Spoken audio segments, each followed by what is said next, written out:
ఆ మధ్యన ఐశ్వర్య రాయ్ దగ్గర నుంచి అనేక మంది హీరోలు, హీరోయిన్‌లు ఢిల్లీ హైకోర్ట్‌ని అప్రోచ్ అయ్యి తమ ఫోటోలని ఏఐ ద్వారా మిస్‌యూజ్ చేస్తున్నారు లేదా సోషల్ మీడియా ప్లాట్‌ఫారాల ద్వారా మిస్‌యూజ్ చేస్తున్నారు. అలా మిస్‌యూజ్ చేయకుండా ఆదేశాలు ఇవ్వమని అడిగితే ఢిల్లీ హైకోర్ట్ ఆదేశాలు ఇచ్చింది. అటు సోషల్ మీడియా ప్లాట్‌ఫారాలకి, ఇటు ప్రభుత్వానికి ఇచ్చింది. తర్వాత ఇప్పుడు అదే బాటలో ఆంధ్రప్రదేశ్‌కి సంబంధించి ఇటు పవన్ కళ్యాణ్ కావచ్చు, అంటే తెలుగు వాళ్ళకి సంబంధించి అటు జూనియర్ ఎన్టీఆర్ కావచ్చు ఢిల్లీ హైకోర్ట్‌లో పిటిషన్‌లు వేస్తే మొన్ననే క్వెషన్ చేసింది. ఆయా ప్లాట్‌ఫారాలకి నోటీసులు ఇచ్చింది. ఇప్పుడు తాజాగా ఇవాళ మళ్ళీ విచారణకొచ్చింది పవన్ కళ్యాణ్, జూనియర్ ఎన్టీఆర్‌ల పిటిషన్‌లో. మీరు తొలగించారంటే తొలగించలేదు అని చెప్పింది ఫేస్‌బుక్‌ని నడిపించేటటువంటి మెటా. ఎందుకు తొలగించలేదు అంటే తొలగిస్తామంది. తక్షణం తొలగించండి అన్నటువంటి ఆదేశాలు.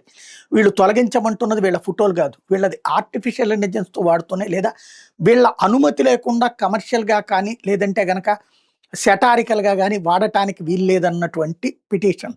దాని మీదన తొలగించమని ఆదేశించింది. ఇప్పుడు ఆల్రెడీ కొన్ని వెబ్‌సైట్‌లు, ప్లాట్‌ఫారాలు ఇయన్నీ గూడా వాడుతూ ఉన్నారు. వాళ్ళ ఇక తొలగించాల్సే వస్తుంది. లేదంటే గూగుల్ వాళ్ళ మీదన స్ట్రైక్ వేస్తుంది.